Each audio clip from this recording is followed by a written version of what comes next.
ಮನೆತನಗಳ ಆಳ್ವಿಕೆ ಮಾಡಿವೆ. ಆ ಒಂದು ಪ್ರಸಿದ್ಧ ಮನೆತನಗಳಲ್ಲಿ ನಮ್ಮ ಬಿಆರ್ಸಿಯು ಸಹ ಒಂದು ಅತ್ಯಂತ ಪ್ರಸಿದ್ಧ ಸಾಮ್ರಾಜ್ಯವಾಗಿದ್ದು, ಈ ಒಂದು ಸಾಮ್ರಾಜ್ಯಕ್ಕೆ ನಮ್ಮ ಮಹಾರಾಣಿಯವರಾದ ವಿಜಯಲಕ್ಷ್ಮಿ ಅವರನ್ನು ಸ್ವಾಗತಿಸೋಣ. ಅವರ ಆಗಮನವಾಗುತ್ತಿದೆ. ಎಲ್ಲರೂ ಬಹುಪರಾಕ್ ಎಂದು ಹೇಳಬೇಕು. ಮಹಾರಾಣಿಯವರಿಗೆ ಜಯ ಬಹುಪರಾಕ್.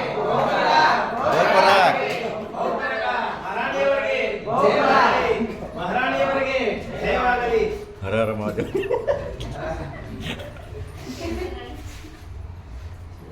ಮಹಾರಾಣಿಯವರೇ, ಈಗ ಈ ಒಂದು ಕಾರ್ಯಕ್ರಮಕ್ಕೆ ಪಂಡಿತರೆಲ್ಲರನ್ನು ಸ್ವಾಗತಿಸೋಣವೇ? ಸ್ವಾಗತ. ಈ ಒಂದು ಕಾರ್ಯಕ್ರಮಕ್ಕೆ ಪಿಎಲ್ಇ ತರಬೇತಿ ಈ ಒಂದು ಕಾರ್ಯಕ್ರಮಕ್ಕೆ ಮುಖ್ಯ ಅತಿಥಿ ಸ್ಥಾನವನ್ನು ಶ್ರೀ ಅಪ್ಪಣ್ಣ ಪಂಡಿತರು ವಹಿಸಿಕೊಳ್ಳಬೇಕೆಂದು ಅವರಿಗೆ ಕೇಳಿಕೊಳ್ಳುತ್ತೇನೆ.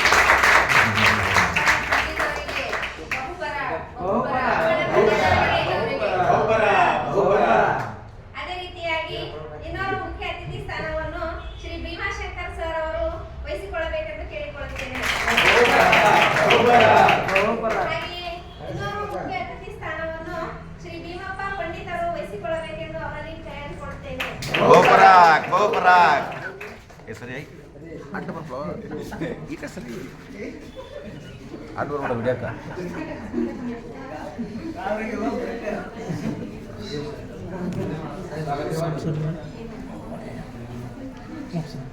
ಮಹಾರಾಣಿಯವರೇ, ಈ ಹೊತ್ತಿನ ಈ ಒಂದು ಸಭೆಯನ್ನ ಪ್ರಾರ್ಥನಾ ಗೀತೆಯೊಂದಿಗೆ ಪ್ರಾರಂಭ ಮಾಡೋಣವೇ? ಈ ಒಂದು ಪ್ರಾರ್ಥನಾ ಗೀತೆಯನ್ನು ಶ್ರೀ ನಾಗರಾಜ್ ಗುರುಗಳು ಇವರು ನಡೆಸಿಕೊಡಬೇಕೆಂದು ಅವರಲ್ಲಿ ಕೇಳಿಕೊಳ್ಳುತ್ತೇನೆ.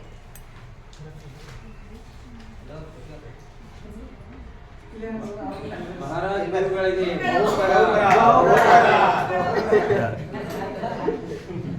ಬಹುಪರಾಕ್.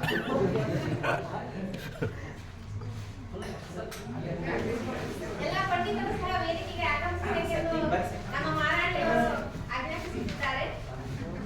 ಮಾಡನೇ ಸುಮ್ಮನೆ ಕೊಡ್ತಾರೆ. ನೀವು ಮಾತಾಡ ಇಲ್ಲ. ಪಂಡಿತರೆಲ್ಲರೂ ವೇದಿಕೆಗೆ ಆಗಮಿಸಬೇಕು. ಮೂರು ಮಾರಾಯ.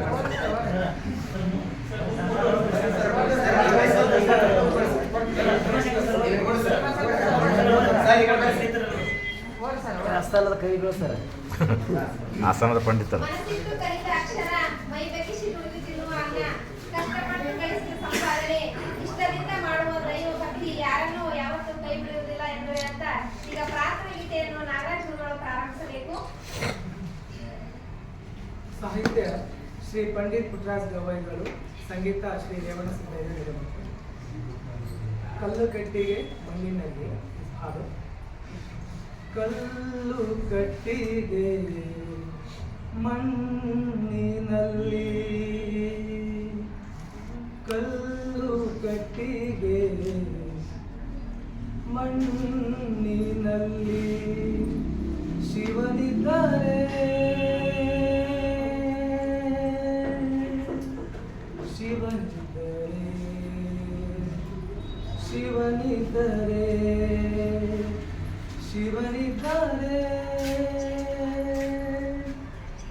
ಶಿವನಿದ್ದಾರೆ, ಶಿವನಿದ್ದಾರೆ. ಗುರು ಏಕೆ ಬೇಕು ಲಿಂಗವ ಕೊಡುವುದಕ್ಕೆ? ಗುರು ಏಕೆ ಬೇಕು ಲಿಂಗವ ಕೊಡುವುದಕ್ಕೆ? ಜಂಗಮನೆಗೆ ಬೇಕು ಭಕ್ತಿ ಪರೀಕ್ಷಿಸಲಿಕ್ಕೆ, ಜಂಗಮನೆಗೆ ಬೇಕು ಭಕ್ತಿ ಪರೀಕ್ಷಿಸಲಿಕ್ಕೆ.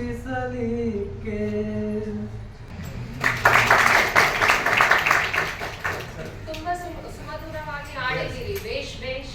ನಿಮ್ಮ ಆಸ್ಥಾನ ಯಾವುದು ಅಂತ ಕೇಳಬಹುದೇ? ಯಾವ ರಾಜಮನೆತನ ಅಂತ ಕೇಳಬಹುದೇ?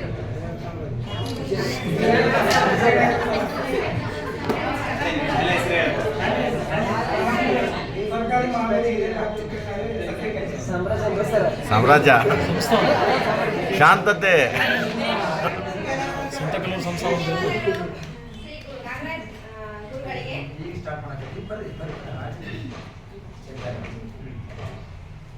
ಈಗ ಶಿಕ್ಷಕಿಯರಿಂದ ನಮ್ಮ ಗುರುಮಾತೆಯರು ಚಿಂತನೆಯನ್ನು ವರದಿಗಾರರು, ಎಲ್ಲಮ್ಮ ವರದಿಗಾರರು. ವೇದಿಕೆಗೆ ಆಗಮಿಸಿರುವುದು ಶಿಕ್ಷಕರು ನಂಬರ್ ವರದಿಗಾರ.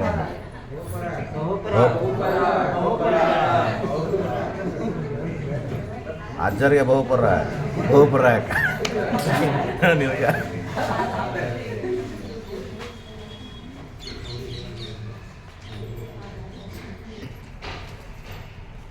ಮಾತು ಕಾಮಧೇನು. ಮಾತನಾಡುವ ಶಕ್ತಿ ನಮಗೆ ಸಹಜವಾಗಿಯೇ ದಕ್ಕಿದೆ. ಬಹುಶಃ ಈ ಕಾರಣದಿಂದಲೇ ನಮಗೆ ಅದರ ಬೆಲೆ ಗೊತ್ತಾಗುತ್ತಿಲ್ಲ ಎಂದೆನಿಸುತ್ತದೆ. ಮಾತಿನ ಶಕ್ತಿ ಎಂಥದ್ದು ಎಂಬುದನ್ನ ಈ ಸುಭಾಷಿತ ಮತ್ತೊಮ್ಮೆ ನಮ್ಮ ಸ್ಮರಣೆಗೆ ತರುತ್ತದೆ. ಒಳ್ಳೆಯ ಮಾತು ಇಷ್ಟಾರ್ಥವನ್ನ ಕೊಡುತ್ತದೆ, ಅಮಂಗಳವನ್ನು ಹೋಗಲಾಡಿಸುತ್ತದೆ, ಕೀರ್ತಿಯನ್ನು ತಂದುಕೊಡುತ್ತದೆ, ಶತ್ರುಗಳನ್ನು ನಾಶ ಮಾಡುತ್ತದೆ. ಆದ್ದರಿಂದ ಇಂಥ ಮಾತನ್ನು ಕಾಮಧೇನು, ಅಂದರೆ ನಮಗೆ ಬೇಕಾದ ಎಲ್ಲವನ್ನೂ ನಾವು ನಮ್ಮ ಮಾತಿನ ಮೂಲಕವೇ ಪಡೆದುಕೊಳ್ಳಬಹುದು ಎಂಬುದು ಇಲ್ಲಿರುವ ಧ್ವನಿ. ಶಿಕ್ಷಕ ವೃತ್ತಿಯ ಮೂಲಧನವೇ ಮಾತುಗಾರಿಕೆ. ಒಂದೇ ವ್ಯತ್ಯಾಸವೆಂದರೆ ಅವರಿಗೆ ನಿರ್ದಿಷ್ಟ ವಿಷಯ ಮತ್ತು ಸಮಯಗಳ ಚೌಕಟ್ಟಿದ್ದು ತಕ್ಕ ಮಟ್ಟಿಗೆ ಅವರು ಅದನ್ನು ಪಾಲಿಸುವಂತವರಾಗಿರುತ್ತಾರೆ. ಹಾಗಾಗಿ ಈ ಇಡೀ ಜಗತ್ತನ್ನ 2 ಭಾಗಗಳಾಗಿ ವಿಂಗಡಿಸಬಹುದಾದರೆ ಮಾತು ಬಲ್ಲವರು ಮತ್ತು ಮಾತು ಒಲ್ಲದವರು ಎಂದು ವರ್ಗೀಕರಿಸಬಹುದೇನೋ ಎನಿಸುತ್ತದೆ. ಮಾತಿನ ಬಗ್ಗೆ ಇರುವ ಒಂದು ಜನಪದ ದೃಷ್ಟಾಂತ ಇಲ್ಲಿದೆ. ಒಂದು ಊರಿನಲ್ಲಿ ಒಬ್ಬ ರಾಜನಿದ್ದ. ಅವನಿಗೆ ತುಂಬಾ ವರ್ಷಗಳ ನಂತರ ಮಗ ಹುಟ್ಟಿದ. ಈ ಸಂಭ್ರಮವನ್ನ ಪುರ ಜನರೆಲ್ಲ ಹಬ್ಬದಂತೆ ಆಚರಿಸಬೇಕೆಂದು ರಾಜಾಜ್ಞೆ ಹೊರಡಿಸಿದ. ಆದರೆ ರಾಜನ ಈ ಸಂಭ್ರಮ ಬಹಳ ದಿವಸ ಉಳಿಯಲಿಲ್ಲ, ಏಕೆಂದರೆ ಮಗ ಮೂಗನಾಗಿದ್ದ. ರಾಜ ಈ ವಿಷಯ ಕೇಳಿ ತುಂಬಾ ದುಃಖಿತನಾದ. ಎಲ್ಲ ದೇವರ ಚಿತ್ತ ಎಂದುಕೊಂಡು ಮಗನಿಗೆ ಎಲ್ಲಾ ಕ್ಷಾತ್ರವಿದ್ಯೆಗಳಲ್ಲೂ ತರಬೇತಿ ಕೊಡಿಸಿದ. ಒಮ್ಮೆ ಯುವರಾಜ ಸೈನಿಕರು ಮತ್ತು ಮಂತ್ರಿಯೊಂದಿಗೆ ಶಿಕಾರಿಗೆ ಹೋದ.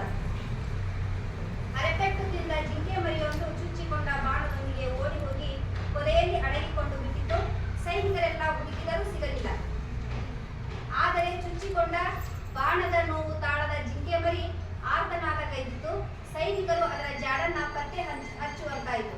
ಆಗ ಜಿಂಕೆ ಮರಿಗೆ ಯುವರಾಜ ಹೇಳಿದ, ನೀನ್ಯಾಕೆ ಮಾತನಾಡಿದೆ? ನೀನು ಮಾತನಾಡಿದ್ದರಿಂದಲೇ ಮೃತ್ಯು ಪಾಲಾದೆ ಎಂದನು. ಮಂತ್ರಿಗೆ ಯುವರಾಜ ಮಾತನಾಡಿದ್ದನ್ನ ಕೇಳಿ ಸಂಭ್ರಮಾಶ್ಚರ್ಯವಾಗಿ ಬಂದು ರಾಜನಿಗೆ ಈ ವಿಷಯ ಅರಿವಿದ.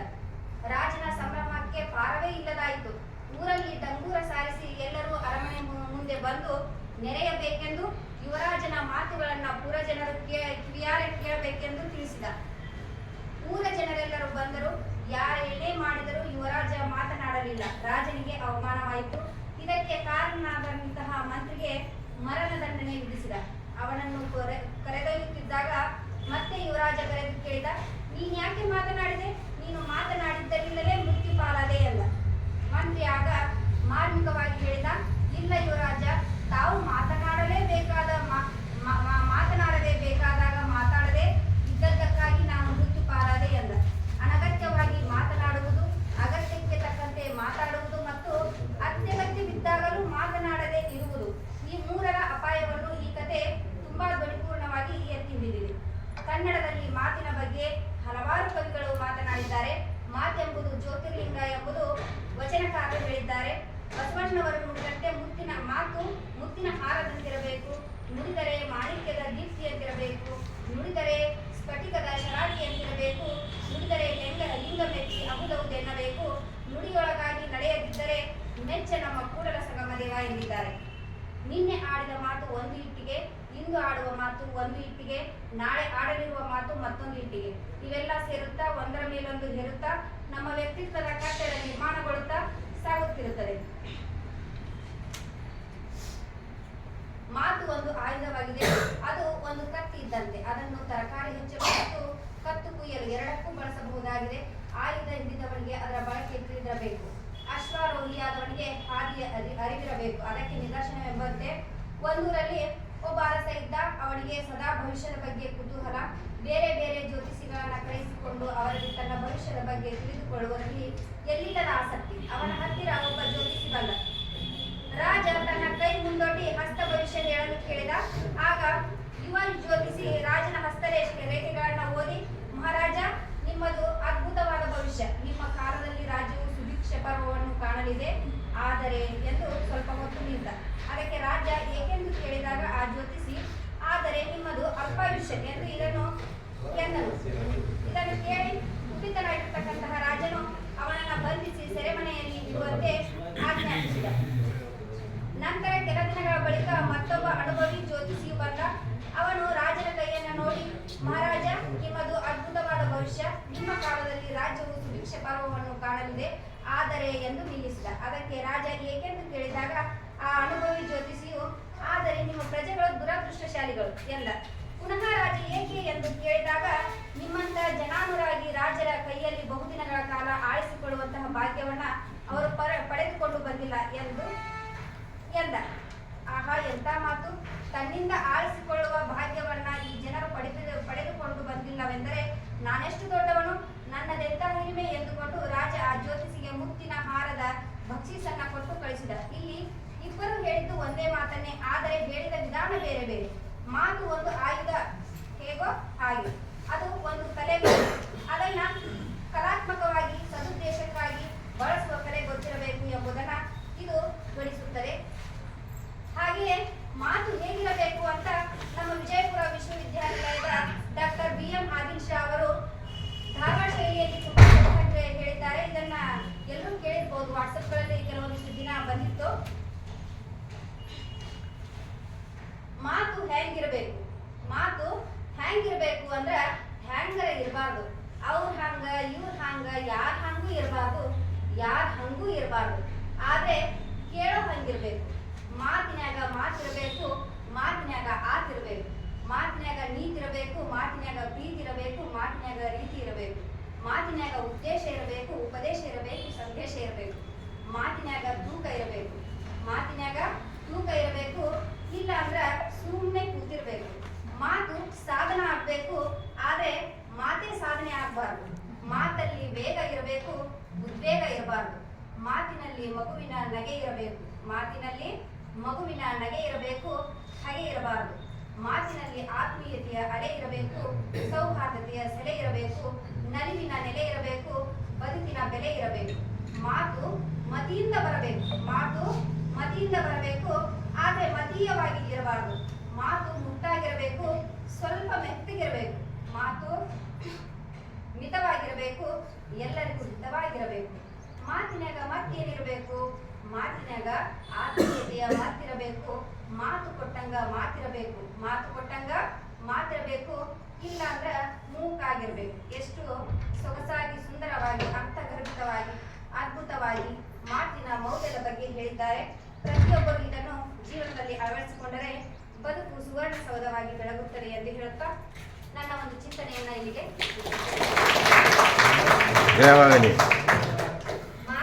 ಮಾತು ಬಲ್ಲವನಿಗೆ ಜಗಳವಿಲ್ಲ, ಮಾತೇ ಮುತ್ತು, ಮಾತೇ ಮೃತ್ತು.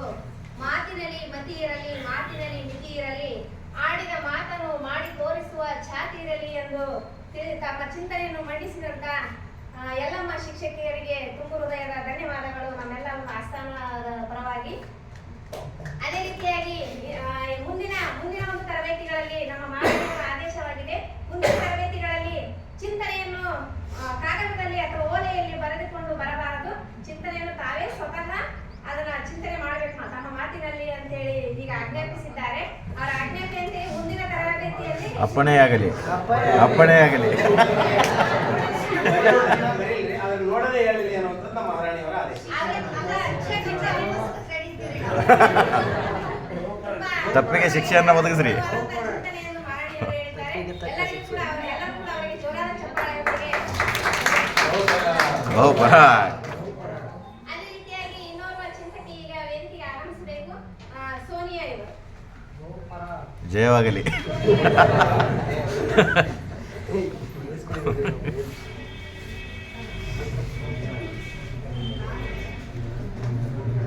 ನಮ್ಮ ಒಂದು ಆಸ್ಥಾನದಲ್ಲಿ ಎಂತ ಅದ್ಭುತ ಗೊತ್ತೇ? ನಮ್ಮ ಸಾಮ್ರಾಜ್ಯದಲ್ಲಿ ಆಹಾ. ಭಾಷೆಯಲ್ಲೆಲ್ಲ ಭಾಷೆಗಳಲ್ಲಿ ಚಿಂತನೆಗಳು, ಭಾಷೆಗಳಲ್ಲಿ ವರದಿಗಳು ಮಂಡನೆ ಆಗುತ್ತೇವೆ. ತುಂಬಾ ಅದ್ಭುತವಾದಂತಹ ವಿಷಯ ಅಂತೇಳಿ ನಾನು ಬಹುಭಾಷೆ ಸಂತೋಷ ಪಡುತ್ತೇವೆ.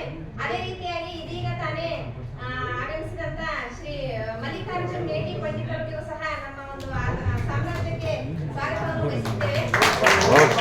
ಎಲ್ಲರೂ ಬಹುಪರಾಟ, ಮಾರಾಣಿಗೆ ಅಷ್ಟಾದ್ರು ಬಹುಪರಾಟ. Good morning everybody.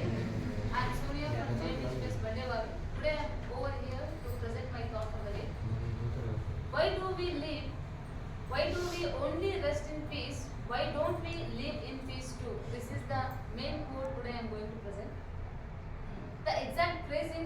tied to a well-known literary work or a famous philosopher. So it is tends to circulate as an anonymous quote or line from a poem or a song lyric. When I saw this line, I just obsessed with this line and I thought, shouldn't I take it is as thought-provoking? The line, why do we only rest in peace? Why don't we live in peace too? Is a poetic way of pointing out a common paradox.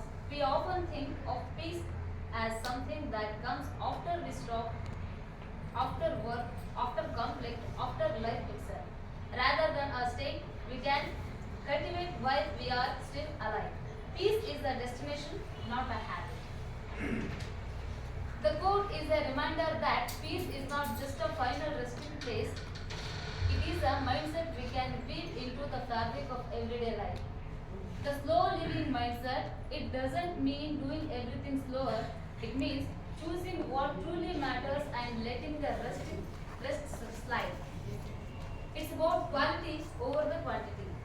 Quote of Ponder, the mind is a wonderful servant but a terrible master. When the rush tries to take the wheel, we just remind that we can be a driver, not a passenger. We can be active and stay centered like a river that flows but never rushes. Peace is not a distance finish line we reach. By sprinkling tiny pauses, setting clear boundaries, and choosing single task focus over the constant multitasking, we can create pockets of calm that actually boost productivity and well-being. The goal is not to eliminate the speed, but to ride with a steady inner rhythm. To keep those micro moments will we feel little less frantic and little more peaceful. Thank you. ಚಿಂತನೆಯನ್ನು ಮಂಡಿಸಿದಂತಹ ಸೋನಿಯಾ ಗುರುಗಳಿಗೆ ಧನ್ಯವಾದ, ಗುರುಮಾತೆಯರಿಗೆ ಧನ್ಯವಾದಗಳು. ಈಗ ನಂತರ ಪುಸ್ತಕ ಪರಿಚಯ. ಒಂದು ಪುಸ್ತಕ ಪರಿಚಯವನ್ನು ನಮ್ಮ ಆಸ್ಥಾನದ ಮಂತ್ರಿಗಳಾದ ಮಹೇಶ್ವರಿ ಪಂಡಿತರು ಇವರು ಮಂತ್ರಿಗಳು ನೆರವೇರಿಸಿಕೊಡ್ಬೇಕು. ಮಹಾರಾಣಿಯವರೇ, ಇಂದು ನಾನು ರಾಷ್ಟ್ರಕವಿ ಜ್ಞಾನಪೀಠ ಪ್ರಶಸ್ತಿ ಪಡೆದಂತಹ ಕುವೆಂಪುರವರ ಮಲೆಗಳಲ್ಲಿ ಮದುಮಗಳು ಪುಸ್ತಕ ಪರಿಚಯವನ್ನ ಮಾಡುತ್ತಿದ್ದೇನೆ. ನಾವು ಮಲೆನಾಡಿಗೆ ಹೋಗದೇನೆ ಮಲೆನಾಡಿನ ಮಳೆಗಳಲ್ಲಿ ನೆನೆಯುವ, ಆ ಕಗ್ಗತ್ತಲ ಕಾಡಲ್ಲಿ ಸುತ್ತಾಡುವ, ಹಾಗೆಯೇ ಮಲೆನಾಡಿನ ಮದುವೆಗಳಲ್ಲಿ ಭಾಗವಹಿಸುವ ಒಂದು ಅಭೂತಪೂರ್ವ ಅನುಭವವನ್ನು ಈ ಕಾದಂಬರಿ ನಮಗೆ ಮಾಡಿಕೊಡುತ್ತದೆ. ಈ ಕಾದಂಬರಿ ಓದುತ್ತಾ ಹೋದಂತೆ ಮಲೆನಾಡಿನ ಸೊಬಗು, ಪ್ರಕೃತಿ ಸೌಂದರ್ಯವನ್ನು ನಾವೇ ಜೀವಿಸುತ್ತಿದ್ದೇವೆ ಎಂಬಂತೆ ಭಾಸವಾಗುತ್ತದೆ. ಮಲೆನಾಡಿನ ಸೌಂದರ್ಯ, ಜಾತಿ ಪದ್ಧತಿ, ವರ್ಣ ವ್ಯವಸ್ಥೆ, ಮತಾಂತರದ ಕಪ್ಪು ಛಾಯೆ, ಆಗ ತಾನೇ ಹೊಸ ಪುಟಕ್ಕೆ ತೆರೆದುಕೊಳ್ಳುತ್ತಿದ್ದ ಜನಜೀವನ, ಇವೆಲ್ಲದರ ನಡುವೆ ಮಾನವ ಸಹಜ ಪ್ರೀತಿ, ಪ್ರೇಮ, ಕಲ್ಲಣಗಳು, ದಾಂಪತ್ಯ ಜೀವನದ ಸಿಹಿಕಹಿಗಳು, ಮನುಷ್ಯ ಮತ್ತು ಪ್ರಾಣಿ ಪ್ರೀತಿಯ ಆಳ, ಪ್ರಕೃತಿಯ ಮನೋಹರ ಚಿತ್ರಣಗಳ ಜೊತೆಗೆ ಅದರ ವ್ಯಾಘ್ರ ಸ್ವಭಾವ, ಇವೆಲ್ಲವುಗಳನ್ನು ಕುವೆಂಪುರವರು ನಮ್ಮ ಕಲ್ಪನಾ ಶಕ್ತಿಗೆ ಸವಾಲೊಡ್ಡುವಂತೆ ಈ ಒಂದು ಕಾದಂಬರಿಯಲ್ಲಿ ವಿವರಿಸುತ್ತಾರೆ. ಈ ಕಾದಂಬರಿಯಲ್ಲಿ ಸಿಂಬಾವಿ, ಸೀಟೂರು, ಲಕ್ಕುಂದ, ಮೇಗರವಳ್ಳಿ, ಹೂವಳ್ಳಿ, ಕೋಳೂರು, ಬೆಟ್ಟಳ್ಳಿ, ಬಾವಿಕೊಪ್ಪ ಹೀಗೆ ಅನೇಕ ಮುಂತಾದ ಹಳ್ಳಿಗಳು, ಹಾಗೇನೆ ಮುಂತಾದ ಊರುಗಳಲ್ಲಿ ಆಗುವಂತಹ ಕಥೆಗಳು, ಪಾತ್ರಗಳಲ್ಲಿ ಲಕ್ಕಮ್ಮ, ಜಟ್ಟಪ್ಪ, ಗುತ್ತಿ, ಮುಕುಂದಯ್ಯ, ಚಿನ್ನಮ್ಮ, ತಿಮ್ಮಿ, ನಾಗಯ್ಯ, ಜೀವರತ್ನಯ್ಯ ಮುಂತಾದ ಪಾತ್ರಗಳು ಪರಿಚಯವಾಗುತ್ತವೆ. ಅದರಲ್ಲಿಯೂ ಗುತ್ತಿ ಹಾಗೂ ಅವನ ನಾಯಿಯ ಪ್ರೀತಿಯ ಪಾತ್ರವಂತೂ ನಮಗೆ ತುಂಬಾ ಹತ್ತಿರವಾಗುತ್ತದೆ. ಹೀಗೆ ಹಲವಾರು ಪಾತ್ರಗಳನ್ನು ಒಳಗೊಂಡಿರುವ ಈ ಕಾದಂಬರಿಯು ಸಿಂಬಾವಿ ಗುತ್ತಿಯಿಂದ ಪ್ರಾರಂಭವಾಗುತ್ತದೆ. ಬೆಟ್ಟಳ್ಳಿಯಲ್ಲಿರುವ ತನ್ನ ಅತ್ತಿನ ಮಗಳನ್ನು ತಿಮ್ಮಿ ಎನ್ನುವ ಒಂದು ವಿಧಿಯನ್ನು ಆ ಗುತ್ತಿ ತುಂಬಾ ಪ್ರೀತಿಸುತ್ತಿರುತ್ತಾನೆ. ಅವಳ ತಂದೆ ಅವಳನ್ನು ಅದೇ ಊರಿನ ಪಚ್ಚನೊಂದಿಗೆ ಮದುವೆ ಮಾಡಿಕೊಳ್ಳುವ ನಿರ್ಧಾರವನ್ನು ತಿಳಿದು ಅವಳನ್ನು ಹೇಗಾದರೂ ಮಾಡಿ ಮನೆಗೆ ಕರೆದುಕೊಂಡು ಬಂದು ಅವಳನ್ನು ಮದುವೆ ಆಗುವ ಯೋಜನೆಯನ್ನು ಹಾಕಿಕೊಂಡು ಬೆಟ್ಟಳ್ಳಿಗೆ ಪ್ರಯಾಣ ಬೆಳೆಸುತ್ತಾನೆ. ಸಿಂಬಾವಿಯಿಂದ ಹೊರಟ ಸೀತೂರು, ಮೇಗರವಳ್ಳಿ ದಾಟಿ ಬೆಟ್ಟಳ್ಳಿಗೆ ತಲುಪಬೇಕಾಗಿರುವುದರಿಂದ ಅವನ ಈ ಒಂದು ಪಯಣ ತುಂಬಾ ಸುದೀರ್ಘವಾಗಿರುತ್ತದೆ. ಅವನ ಈ ಪಯಣದ ಜೊತೆಗೆ ಈ ಕಾದಂಬರಿ ಸಾಗುತ್ತದೆ. ಗುತ್ತಿಗೆ ಎದುರಾದ ಪ್ರತಿಯೊಂದು ಊರಿನಲ್ಲೂ ಪ್ರತಿಯೊಂದು ಪಾತ್ರದಲ್ಲೂ ಒಂದೊಂದು ಕಥೆಗಳು ಹುಟ್ಟಿಕೊಳ್ಳುತ್ತವೆ. ಇವುಗಳಲ್ಲಿ ಮುಖ್ಯವಾದ ಪಾತ್ರಗಳೆಂದರೆ ಗುತ್ತಿ, ತಿಮ್ಮಿ, ಚಿನ್ನಮ್ಮ ಹಾಗೂ ಮುಕುಂದಯ್ಯ ಅವರದು. ಇತ್ತ ಮುಕುಂದಯ್ಯ ತನ್ನ ಅಕ್ಕನ ಮಗಳಾದ ಚಿನ್ನಮ್ಮನನ್ನು ಪ್ರೀತಿಸುತ್ತಿರುತ್ತಾನೆ. ಆದರೆ ಚಿನ್ನಮ್ಮನ ತಂದೆಯಾದ ಹೂವಳ್ಳಿ ವೆಂಕಣ್ಣ ಆಕೆಯನ್ನು ತಿಮ್ಮಪ್ಪ ಹೆಗಡೆಯೊಂದಿಗೆ ಮದುವೆ ಮಾಡಿಕೊಳ್ಳಲು ನಿರ್ಧರಿಸುತ್ತಾನೆ. ಮುಕುಂದಯ್ಯ ಚಿನ್ನಮ್ಮಳನ್ನು ಮದುವೆ ಆಗಬೇಕೆಂದು ಬಯಸಿದಾಗ ಗುತ್ತಿ, ತಿಮ್ಮಿ ಹಾಗೂ ಹುಲಿಯ ಜೊತೆಯಾಗುತ್ತಾರೆ. ಹೀಗೆ ಈ ನಾಲ್ವರು ಮಲೆನಾಡಿನ ಕಾಡಿನಲ್ಲಿ ಪಡುವ ಪರಿಪಾಟಲುಗಳು ಹಾಗೂ ಯೋಜನೆಗಳು, ಒಬ್ಬರಿಗೊಬ್ಬರು ಮಿಡಿಯುವ ಮನಸ್ಸುಗಳ ಚಿತ್ರಣ ಈ ಕಾದಂಬರಿ ಉದ್ದಕ್ಕೂ ನಮಗೆ ಕಂಡು ಬರುತ್ತದೆ. ಮಲೆಗಳಲ್ಲಿ ಮದುಮಗಳು ಇದು ಒಂದು ಕಾದಂಬರಿ ಅಷ್ಟೇ ಅಲ್ಲ, ಕುವೆಂಪುರವರು ಸೃಷ್ಟಿಸಿದ ಒಂದು ಮಾಯಾಲೋಕ ಅಂತಾನೆ ಹೇಳ್ಬೋದು. ಇದರಲ್ಲಿ ಬರುವ ಪಾತ್ರಗಳು, ವರ್ಣನೆಗಳು ಬರೀ ಸಾಲುಗಳಾಗಿರದೆ ಅವರ ಕಲಾ ಸೃಷ್ಟಿಗೆ ಇಳಿದಂತಹ ಒಂದು ಕನ್ನಡಿಯಾಗಿದೆ. ಇಂತಹ ಮಹಾನ್ ಕಾದಂಬರಿಯ ಸಂಕ್ಷಿಪ್ತ ವಿವರಣೆ ನೀಡುವ ಸೌಭಾಗ್ಯ ನನ್ನದು ಎಂದು ಹೇಳುತ್ತಾ ನನ್ನ ಒಂದು ಪುಸ್ತಕ ಪರಿಚಯವನ್ನು ಮುಗಿಸುತ್ತೇನೆ. ಕರ್ನಾಟಕ ಕಂಡ ಮಹಾನ್ ಲೇಖಕರು, ಪಂಡಿತರು ಆದ ಶ್ರೀ ಕುವೆಂಪುರವರು ಅವರು ತಮ್ಮ ವಿಶಿಷ್ಟ ಭಾಷಾ ವೈಶಿಷ್ಟ್ಯತೆಯ ಮೂಲಕ, ಭಾಷಾ ಕೌಶಲ್ಯದ ಮೂಲಕ ಆ ಮಲೆನಾಡಿನಲ್ಲಿ ಅಲ್ಲಿಯ ಒಂದು ಪದಪುಂಜಗಳನ್ನು, ತಮ್ಮ ಊರಿನ ಒಂದು ಪದಪುಂಜಗಳನ್ನು, ವಿಶಿಷ್ಟ ಪದಗಳನ್ನು ಬಳಸಿಕೊಂಡು ಅತ್ಯಂತ ಅದ್ಭುತವಾಗಿ ರಚಿಸಿದಂತಹ ಒಂದು ಮಲೆಗಳಲ್ಲಿ ಮದುಮಗಳು ಎಂಬ ಕೃತಿಯನ್ನು ನಮಗೆ ಪರಿಚಯಿಸಿದಂತಹ ಮಹೇಶ್ವರಿ ಮಂತ್ರಿಗಳಿಗೆ ಧನ್ಯವಾದಗಳು. ಮತ್ತೆ ಇನ್ಯಾರಾದರೂ ಪ್ರಜೆಗಳಲ್ಲಿ ಪುಸ್ತಕ ಪರಿಚಯ ಮಾಡುವವರಿದ್ದರೆ ಅಥವಾ ನಮ್ಮ ಪಂಡಿತರಲ್ಲಿ ಯಾರಾದರೂ ಪುಸ್ತಕ ಪರಿಚಯ ಮಾಡುವವರಿದ್ದರೆ ಮಾಡಬಹುದು. ಕನ್ನಡ ಭಾಷಾ ಪಂಡಿತರು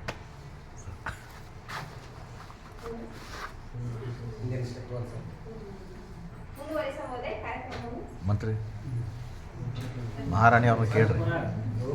ಬಹುಪರಾಗ್ ಇಲ್ಲಿಯವರೆಗೆ ಚಿಂತನೆ, ಪುಸ್ತಕ ಪರಿಚಯ, ಪ್ರಾರ್ಥನಾಗೀತೆ ಒಂದು ಗೈದಂತ ಎಲ್ಲ ಒಂದು ಗುರುಮಾತೆಯರಿಗೆ ವಂದಿಸುತ್ತಾ ಈಗ ಕಾರ್ಯಕ್ರಮದ ಪ್ರಮುಖ ಘಟ್ಟವೊಂದೇ ಹೇಳಬಹುದು. ಒಂದು ನಾಟಕ ರೂಪದಲ್ಲಿ ಒಂದು ವರದಿಯನ್ನು ಮಂಡಿಸುತ್ತಿದ್ದಾರೆ ನಮ್ಮ ಒಂದು APJ ಅಬ್ದುಲ್ ಕಲಾಂ ತಂಡದಿಂದ. ವಾವ್. ಮಹಾಮಂತ್ರಿಗಳೇ, ನಿನ್ನೆ ದಿನ ನಾವು ಹೊರ ರಾಜ್ಯಕ್ಕೆ ತೆರಳಿದ್ದು ತಮಗೆ ತಿಳಿದಿರುವ ವಿಷಯ. ಅಂದ ಹಾಗೆ ನಿನ್ನೆ ದಿನ ನಮ್ಮ ಆಸ್ಥಾನಕ್ಕೆ ಯಾವ ಯಾವ ಪಂಡಿತರು ಆಗಮಿಸಿದರು? ಕಾರ್ಯಕ್ರಮ ಹಾಗೂ ಪಾಠ ಪ್ರವಚನ ಸರಿಯಾಗಿ ಜರುಗಿದೆಯೋ ಹೇಗೆ? ಹೌದು ಮಹಾರಾಣಿಯವರೇ, ನಿನ್ನೆಯ ದಿನದ ಕಾರ್ಯಕ್ರಮದಲ್ಲಿ ಪಂಡಿತರಾದ ಶ್ರೀ ಭೀಮಾಶಂಕರ್, ಶ್ರೀ ಮಲ್ಲಿಕಾರ್ಜುನ್ ಮೇಟಿ, ಶ್ರೀ ಮುಕ್ತಿಮ್ ಸರ್, ಶ್ರೀ ಭೀಮಪ್ಪ, ಶ್ರೀ ಅಪ್ಪಣ್ಣ ಸರ್ ಅತಿಥಿಗಳ ಸ್ಥಾನವನ್ನು ವಹಿಸಿದ್ದರು. ಹಾಗೆ ಈ ಒಂದು ಕಾರ್ಯಕ್ರಮದಲ್ಲಿ ಗುರುಮಾತೆಯರಾದ ಸವಿತಾರವರು ಸೊಗಸಾದ ಪ್ರಾರ್ಥನಾ ಗೀತೆಯೊಂದಿಗೆ ಈ ಒಂದು ನಿನ್ನೆಯ ನಮ್ಮ ಒಂದು ಸಭೆ ಪ್ರಾರಂಭವಾಯಿತು ಮಹಾರಾಣಿಯವರೇ. ಓಹೋ, ಹೌದಾ? ಒಳ್ಳೇದಾಯ್ತು. ಮುಂದೇನಾಯ್ತು? ಮಹಾರಾಣಿಗೆ ವಂದಿಸುತ್ತಾ, ಮಹಾರಾಣಿ ನಿನ್ನೆಯ ದಿನ ದ್ವಿಭಾಷೆಯಲ್ಲಿ ಚಿಂತನೆಯನ್ನು ಮಾಡಿಸಲಾಯಿತು. ಶ್ರೀ ನಾಗರಾಜ್ ಗುರುಗಳು ಆಂಗ್ಲ ಭಾಷೆಯಲ್ಲಿ ಪೆನ್ನು, ಪೆನ್ಸಿಲ್, ರಬ್ಬರ್ ನ ಕಥೆಯನ್ನು ಹೇಳಿದರು. ಶ್ರೀಮತಿ ವಿಜಯಲಕ್ಷ್ಮಿ ಗುರುಮಾತೆಯರು ಕನ್ನಡ ಭಾಷೆಯಲ್ಲಿ ಬುದ್ಧನ ಸಹನೆ, ತಾಳ್ಮೆಯನ್ನು ನಾವು ಜೀವನದಲ್ಲಿ ಅಳವಡಿಸಿಕೊಂಡಾಗ ಸುಖ ಜೀವನ ಸಾಧ್ಯ ಎಂದು ಚಿಂತನೆ ಮಂಡಿಸಿದರು. ಬಲೆ ಬಲೆ ಮಂತ್ರಿಗಳೇ, ನಮ್ಮ ರಾಜ್ಯದಲ್ಲಿ ಇಂಥ ಉತ್ತಮ ಚಿಂತಕರು ಇರುವುದು ನಮ್ಮೆಲ್ಲರ ಸೌಭಾಗ್ಯ. ಸರಿ, ಮುಂದೇನಾಯಿತು ಮಂತ್ರಿಗಳೇ? ಮಹಾರಾಣಿ ಪುಸ್ತಕ ಪರಿಚಯವನ್ನು ಶ್ರೀಮತಿ ಗೀತಾ ಗುರುಮಾತೆಗಳು ಪರಿಚಯಿಸಿದರು. ಹಾಗೆ 2 ಭಾಷೆಯಲ್ಲಿ ವರದಿಯನ್ನು ಮಂಡಿಸಲಾಯಿತು. ಆಂಗ್ಲ ಭಾಷೆಯಲ್ಲಿ ಶಶಿಕುಮಾರ್ ಗುರುಗಳು ಹಾಗೂ ಕನ್ನಡ ಭಾಷೆಯಲ್ಲಿ ಲಿಂಗಮ್ಮ ಗುರುಮಾತೆಯರು ವರದಿಯನ್ನು ಮಂಡಿಸಿದರು ಮಹಾರಾಣಿಯವರೇ. ಬೇಷ್ ಬೇಷ್. ಹಾಗಾದರೆ ಕಾರ್ಯಕ್ರಮ ತುಂಬಾ ಅಚ್ಚುಕಟ್ಟಾಗಿ ನಡೆದಿದೆ. ಮುಖ್ಯವಾದ ವಿಷಯಕ್ಕೆ ಬರೋಣ. ಯಾವ ಯಾವ ಪಂಡಿತರು ಆಗಮಿಸಿದರು ಮತ್ತು ಯಾವ ಯಾವ ವಿಷಯಗಳ ಪ್ರವಚನ ನಡೆಯಿತು ತಿಳಿಯಬಹುದೇ? ಆಗಲಿ ಮಹಾರಾಣಿಯವರೇ, ನಿನ್ನೆಯ ದಿನ ಮೊದಲ ಅವಧಿಯ ಪ್ರವಚನವನ್ನು ಶ್ರೀ ಮಲ್ಲಿಕಾರ್ಜುನ್ ಮೇಟಿ ಪಂಡಿತರು ಆರಂಭಿಸಿದರು. ಗುರುಕುಲಗಳಲ್ಲಿ ಜ್ಞಾನ ಸೇತು ಎಂಬ ಹೊಸ, ನಮ್ಮ ಒಂದು ಸಾಮ್ರಾಜ್ಯದ ಗುರುಕುಲಗಳಲ್ಲಿ ಜ್ಞಾನ ಸೇತು ಎಂಬ ಹೊಸ ನಾವೀನ್ಯಯುತ ಕಾರ್ಯಕ್ರಮದ ಅನುಷ್ಠಾನದ ಕುರಿತು ತಿಳಿಸಿದರು. ಈ ಜ್ಞಾನ ಸೇತುವಿನ ಹಿನ್ನೆಲೆ, ಉದ್ದೇಶ, ಗುರಿಗಳು, ಅದರ ಅನುಕೂಲಗಳು, ಅದೇ ರೀತಿಯಾಗಿ ಅದನ್ನು ಕಡ್ಡಾಯವಾಗಿ ನಮ್ಮ ರಾಜ್ಯದ ಗುರುಕುಲಗಳಲ್ಲಿ ಯಾವ ರೀತಿ ಜಾರಿಗೆ ತರಬೇಕೆಂದು ತಿಳಿಸಿದರು. ಹಾಗೆ ಮಹಾರಾಣಿಯವರೇ, ಅವ್ರು ಎಂತ ಹಾಸ್ಯಗಾರರು ಗೊತ್ತೇ? ಎಂತ ಹಾಸ್ಯಗಾರ ಅಂದ್ರೆ, ನೀವು ಬಿಗ್ ಬಾಸ್ ನಲ್ಲಿ ಗಿಲ್ಲಿ ಅವರನ್ನು ನೋಡಿದ್ರು. ಚಿಕ್ಕವ ಚಿಕ್ಕವ ನಮ್ಮಪ್ಪ ರಾಜ ಕೊತ್ತಂಬರಿ ಬೀಜ ಸಾರ್ಯಾಗ ಸೊಪ್ಪು ನೀವು ಮಾಡಿದ ತಪ್ಪು. ಮಹಾರಾಣಿಯವರೇ, ಅದೇ ರೀತಿಯಾಗಿ ಮಲ್ಲಿಕಾರ್ಜುನ್ ಮೇಟಿ ಸರ್ ಅವರು ಕೂಡ ಒಂದು ಹಾಸ್ಯ ಗೀತೆಯನ್ನು ಹೇಳಿದ್ರು. ಅದೇನ್ ಗೊತ್ತೇ? ಕಿಟಣ ಕಿಟಣ ಲಡ್ಡು ಕೊಡು, ಪುಟಣ ಪುಟಣ ಲಡ್ಡು ಇಲ್ಲ, ಕಿಟಣ ಪುಟಣ ಪುಟಣ ದುಡ್ಡು ಕೊಡು, ಕಿಟಣ ಕಿಟಣ ದುಡ್ಡು ಇಲ್ಲ, ಪುಟಣ ಪುಟಣ ದುಡ್ಡು ಇಲ್ಲ ಅಂದ್ರೆ ಲಡ್ಡು ಇಲ್ಲ ಅಂತೇಳಿ ಒಂದು ಹಾಸ್ಯ ಗೀತೆಯನ್ನು ಹೇಳಿ ಎಲ್ಲರನ್ನೂ ನಡೆಗಳಲ್ಲಿ ಸೇರಿಸಿದರು ಮಹಾರಾಣಿಯವರೇ. ಶಾಬಾಷ್. ಅದೇ ರೀತಿಯಾಗಿ ಅಷ್ಟೇ ಅಲ್ಲ ಮಹಾರಾಣಿಯವರೇ, ಅವರೊಂದು ವಿಶ್ವದ 8ನೇ ಅದ್ಭುತಗಳಲ್ಲಿ ಒಂದಾದ ಹೆಂಡತಿಗೆ ಹೆದರುವುದಿಲ್ಲ ಎಂಬ ಆಹಾ. ಓ ನಂತರ ನಾವು ಸರ್ಕಾರದ ಎಲ್ಲ ಕಾರ್ಯಕ್ರಮಗಳನ್ನು ಸರಿಯಾಗಿ ಅನುಷ್ಠಾನಕ್ಕೆ ತರಬೇಕು ಮತ್ತು ಮಕ್ಕಳ ಕಲಿಕೆಗೆ ಸಹಾಯ ಮಾಡಬೇಕು. ಮಕ್ಕಳ ಕಲಿಕೆ ಯಶಸ್ವಿಯಾಗಬೇಕಾದರೆ ನಮ್ಮ ಪ್ರಾಮಾಣಿಕ ಪ್ರಯತ್ನ ತುಂಬಾ ಅಗತ್ಯ ಎಂಬುದನ್ನು ತಿಳಿಸಿದರು. ಅವರ ಅವಧಿಯ ನಂತರ 10 ನಿಮಿಷ ಅಲ್ಪ ವಿರಾಮ ನೀಡಲಾಯಿತು. ಮಹಾರಾಣಿ, ವಿರಾಮದ ತುರ್ವಾಯಿ ತರಬೇತಿಯನ್ನು ಯಾವ ಪಂಡಿತರು ಮುಂದುವರೆಸಿದರು? ಮಹಾರಾಣಿಯವರೇ, ವಿರಾಮದ ತರುವಾಯ ಪವರ್ ಪಾಯಿಂಟ್ನ ಮೂಲಕ ಶ್ರೀ ಮುಕ್ತು ಪಂಡಿತರು ಖಾನ್ ಅಕಾಡೆಮಿಯಲ್ಲಿ ಹೇಗೆ ನಿರ್ವಹಣೆ ಮಾಡಬೇಕು ಎಂಬುದನ್ನು ತಿಳಿಸಿದರು. ಹಂತ ಹಂತವಾಗಿ ಅದರಲ್ಲಿ ಖಾತೆ ತೆರೆಯುವುದನ್ನು ದೃಶ್ಯಗಳನ್ನು ತೋರಿಸುವ ಮೂಲಕ ವಿವರಿಸಿದರು. ನಂತರ 1:30 ಗಂಟೆಗೆ ಊಟದ ವಿರಾಮ ನೀಡಲಾಯಿತು. ಮಹಾರಾಣಿಯವರೇ, ಊಟದ ತರುವಾಯು ಎಲ್ಲರೂ ಸರಿಯಾದ ಸಮಯಕ್ಕೆ ಮರಳಿದರೆ ಹಾಗೂ ಕಾರ್ಯಕ್ರಮದಲ್ಲಿ ಮುಂದೆ ಏನ್ ನಡೆಯಿತು? ಮಹಾರಾಣಿಯವರೇ, ಶರಣು ಶರಣಾರ್ಥಿ. ನಮ್ಮ ಶರಣು ಶರಣಾರ್ಥಿ. ಸಾಮ್ರಾಜ್ಯದ ಆಸ್ಥಾನಕ್ಕೆ ಆಗಮಿಸಿರ್ತಕ್ಕಂಥ ವಿವಿಧ ದೇಶಗಳಿಂದ ಆಗಮಿಸಿರ್ತಕ್ಕಂಥ ಎಲ್ಲ ಶಿಬಿರಾರ್ಥಿಗಳಿಗೆ ನಮ್ಮ ಆಸ್ಥಾನದ ತರಬೇತಿಯ ಪರವಾಗಿ ನಮ್ಮ ಸ್ವಾಗತವನ್ನು ಕೋರುತ್ತಾ, ಇಂದು ನಮ್ಮ ಮಧ್ಯಾಹ್ನದ ಅವಧಿ 2:30 ಸಮಯಕ್ಕೆ ಊಟ ಮಾಡಿ ಮಧ್ಯಾಹ್ನದ ಅವಧಿಗೆ ಮತ್ತೆ ಮರಳಿದ್ವಿ ಮಹಾರಾಣಿಯವರೇ. ಆನಂತರ ಏನಾಯ್ತಂತಂದ್ರೆ ಮುಕ್ತುಮ್ ಸರ್ ಅವರು ಬೆಳಗಿನ ಅವಧಿಯಲ್ಲಿ ನಡೆದಿರ್ತಕ್ಕಂಥ ತರಬೇತಿ ಕುರಿತು ಹೇಳಿದ ನಂತರ ಅದನ್ನ ವಿಡಿಯೋ ಸಹಿತ ನಮಗೆ ತೋರಿಸಿಕೊಟ್ರು.